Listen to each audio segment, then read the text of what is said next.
Olá, eu quero começar a aula de hoje falando da importância do coeficiente de variação. Para que nós estudamos ele? Olha só, a estatística ela tem a função de coletar dados, agrupá-los e interpretá-los. Ou seja, tem que ser feita uma avaliação do dado. Não adianta a gente ter apenas o valor, a gente tem que avaliar. E nas medidas de tendência central isso fica mais claro. Por exemplo, quando eu tiro a média, eu faço 4 provas durante o ano. A média foi 8. Eu sei que média 8, para nota de prova, que vai de 0 a 10, é uma média boa. Eu consigo avaliar a média. Mas as medidas de dispersão até agora a gente não avaliou. Por exemplo, um desvio padrão de 10 metros é ruim? É bom? Desvio padrão de 30 minutos. Isso é bom? Isso é ruim? Como é que eu vou avaliar? Para avaliar, a gente usa o coeficiente de variação. O coeficiente de variação, ele é a relação do desvio padrão com a média. E ele é dado em porcentagem, então fica mais fácil. Quanto mais perto de 100%, mais disperso está. Quanto mais perto de 0%, a taxa de dispersão ou coeficiente de variação é menor. Combinado? Então vamos lá. Então, coeficiente de variação, ele é o desvio padrão dividido pela média. Ele pode ser assim representado por letra grega ou S dividido por x barra. Ele é mais usado para comparar amostras, para comparar variação de amostras diferentes. Então, eu peguei esse exemplo aqui, onde a gente tem a amostra X, que apresenta média de 24 metros e desvio padrão de 6 metros, e a amostra Y, que tem a mesma média da amostra X, só que tem um desvio padrão de 8 metros. Qual tem a maior variação? Então vamos calcular aqui o CV, o coeficiente de variação para a amostra X. O desvio padrão é 6 e a média 24. Dessa forma, 6 sobre 24, se a gente simplificar aqui, dividir em cima por 6, embaixo por 6, fica 1/4. Né? 1/4 é 25%. Poderia também ser dado 0,25, mas eu gosto de usar porcentagem, que fica mais claro. Fazendo o Y, é o desvio padrão do Y, que é 8, dividido pela média 24. Simplificando aqui dá 1/3, 1/3 é 33%. Então, o maior coeficiente de variação é o do Y, é a segunda amostra. Alguém pode falar assim, se a amostra Y tem um desvio padrão maior do que a amostra X, então a gente já viu que ele é uma medida de dispersão, o desvio padrão, então ele tem uma maior dispersão ou uma maior variação. Mas isso a gente pode afirmar com certeza porque a média é igual.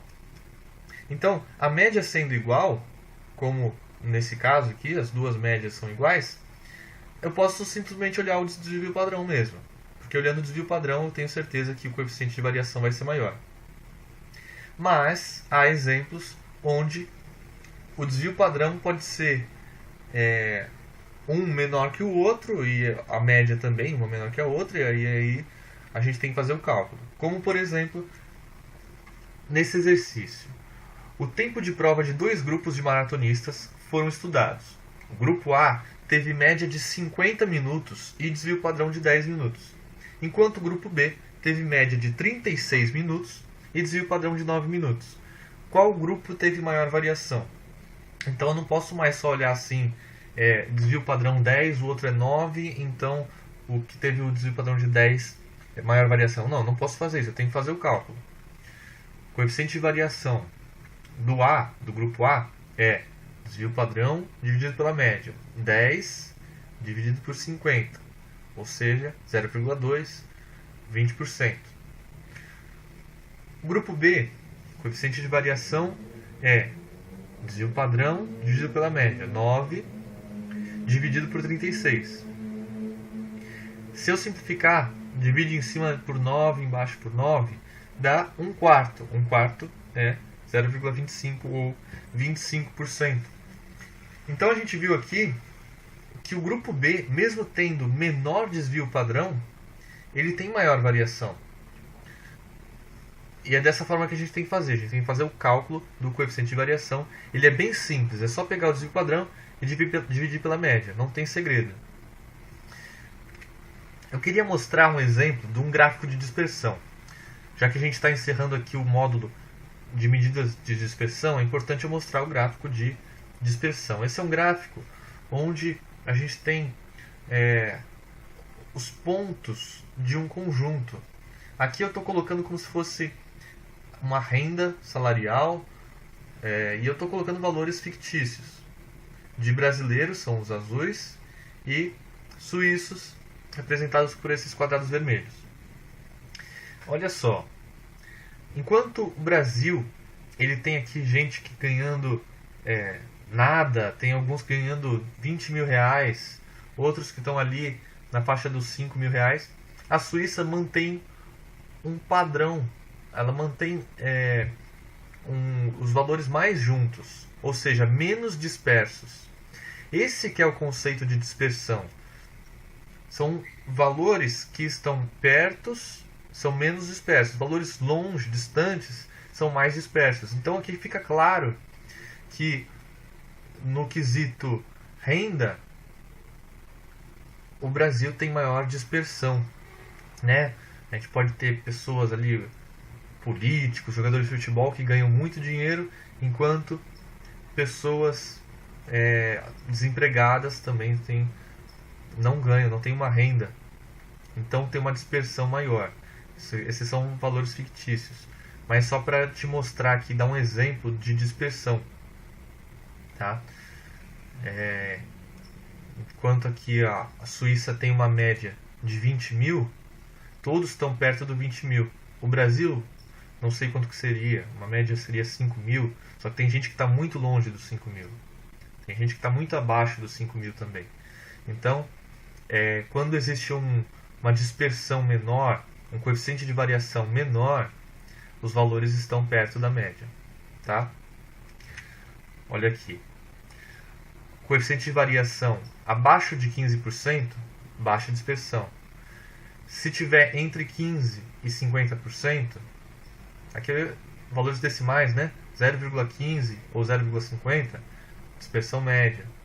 Ou dispersão alta quando ele já é acima de 50%. Também pode acontecer de passar de 1, mas é muito raro. É muito raro que o desvio padrão seja maior do que a média. Para o desvio padrão ser maior que a média, é só se você tiver algum valor que pode ter número negativo, mas é bem raro. Fica variando ali em torno disso. Quando passa de 50% já é uma dispersão alta, já é uma dispersão considerável, e aí a gente já não pode mais considerar que a média é representativa. Então o coeficiente de variação menor do que 15%, ele vai ter uma média representativa. A gente viu o exemplo da Suíça. A média de renda da Suíça, ela pode ser elevadíssima. Por exemplo, 20 mil reais. Mas o coeficiente de variação vai ser curto. O que vai significar que a média é representativa. A média é 20 mil, alguns ganham 19, alguns ganham 21. Quando tiver um coeficiente de variação ali entre 15% e 50%, é uma dispersão média. Quando for uma dispersão alta, a média ela se torna pouco representativa. Como a gente viu, a dispersão da renda familiar brasileira, ou a renda por pessoa no Brasil, existe uma dispersão muito grande. Eu posso até dizer que a renda média é 4 mil, mas ela não representa a maioria da população. Tem muita gente ganhando muito menos que 4 mil, tem gente ganhando muito mais do que 4 mil. Então, quando a dispersão for alta, a média não é representativa. E isso a gente avalia pelo coeficiente de variação. Espero que você tenha gostado, deixe sua dúvida e até a próxima aula.